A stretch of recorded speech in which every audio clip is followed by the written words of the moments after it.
میں بیٹھے ہیں نا تو سن لیں، حکم یہ ہے کہ مسجد میں اونچی آواز سے بات نہ کی جائے. یہ مسجد کی حرمت کے خلاف ہے، اس کی عزت کے خلاف ہے.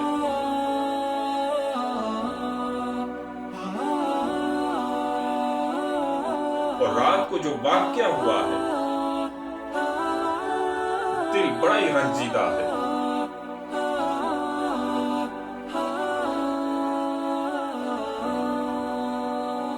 کہ وہ جو حرم مدینہ ہے اس کی حرمت کو پامال کرتے ہوئے ذرا نہیں سوچا کہ ہم کیا کر رہے ہیں. جہاں فرشتے بھی آتے ہیں تو ادب سے حاضر ہوتے ہیں.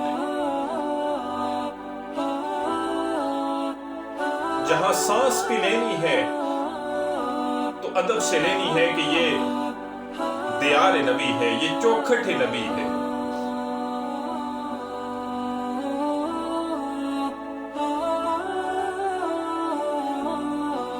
جہاں کے لیے رب تعالیٰ فرما رہا ہے کہ نبی کی آواز سے اپنی آواز کو نیچا رکھو، بلند نہ کرو. کہیں ایسا نہ ہو کہ میں تمہارے سارے نیک اعمال تباہ و برباد کر دوں اور تمہیں اس کی خبر نہ ہو.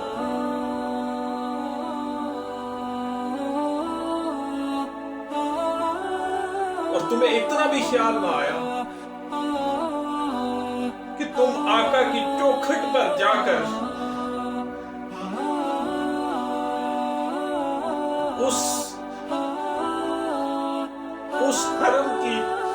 حرم مدینہ کی تم حرمت کو پامال کرتے ہو. کیسے بدبخت ہو اور کیسے سیاہ بخت ہو. اور کچھ سیاہ بخت اور بدبخت ایسے ہیں جو میرے بھائی کو اس بات کو خوشی بنا رہے ہیں. اور اگر تم نے سیاست ہی کرنی ہے تو اس ملک میں کرو نا. اگر تم نے گندی سیاست کرنی ہے تو اسی ملک میں کرو.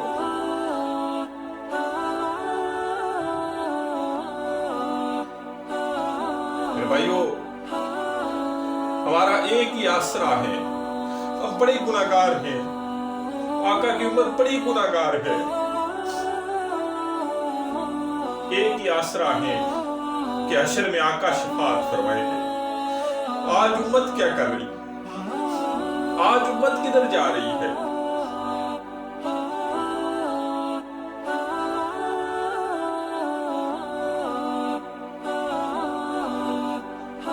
حضرت عمر فاروق رضی اللہ تعالیٰ عنہ مسجد نبوی میں تشریف فرما تھے. دو لوگ اونچی آواز سے بات کر رہے تھے. آپ ان کے پاس گئے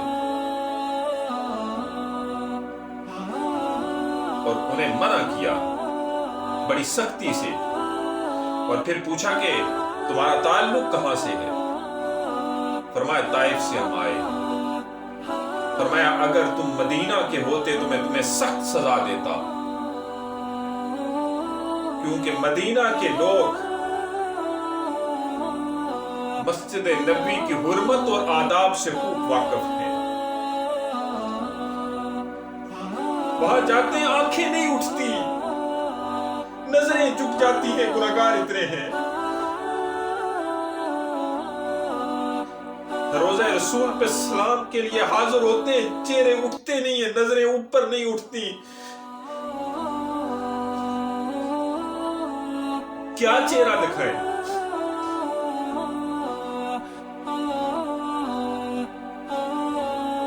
گناہگار ہی اتنے ہیں. ہم جیسے گناہگاروں کا ایک ہی آسرا ہے، وہ ہے آقا کریم نبی رحمت صلی اللہ علیہ وآلہ وسلم کہ حشر میں ہماری شفاعت فرمائیں گے. جب ہر طرف سے آواز آ رہی ہوگی یا رب نفسی نفسی، یا رب نفسی نفسی. آدم پکار رہے ہوں گے یا رب نفسی نفسی، نوح پکار رہے ہوں گے یا رب نفسی نفسی، زکریا یحییٰ پکار رہے ہوں گے یا رب نفسی نفسی، داؤد پکار رہے ہوں گے یا رب نفسی نفسی، ابراہیم اسماعیل پکار رہے ہوں گے یا رب نفسی نفسی، موسیٰ علیہ السلام پکار رہے ہوں گے یا رب نفسی نفسی، عیسیٰ علیہ السلام پکار رہے ہوں گے یا رب نفسی نفسی، ایک آواز آ رہی ہوگی یا رب امتی امتی، یا رب امتی امتی۔ آج امت کیا کر رہی ہے؟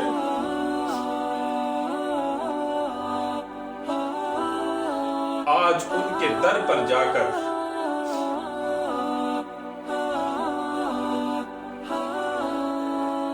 اس کی حرمت کا بھی خیال نہ کیا، سجدے میں سر ہوگا اور فرمایا ایسی تسبیح بیان کروں گا جو اللہ اسی وقت مجھے الہام کرے گا۔ اتنا جانتا ہوں کہ اس سے پہلے کسی نبی نے اللہ کی ایسی تسبیح بیان نہیں کی ہوگی۔ پھر اب تعالیٰ فرمائے گا سر اٹھائیے اے میرے محبوب، مانگیے آپ کو عطا کیا جائے گا، آپ شفاعت کریں آپ کی شفاعت قبول ہوگی۔ تو میرے آقا فرمائیں گے یا اللہ میری امت کو جہنم سے بچا، جہنم میں جا رہی ہے۔ وہ آقا جو پل صراط پہ بھی کھڑے ہوں گے، وہ آقا جو میزان میں بھی کھڑے ہوں گے، میزان کے پاس کھڑے ہوں گے، یا اللہ میری امت کو بچا۔ آج امت کیا کر رہی ہے؟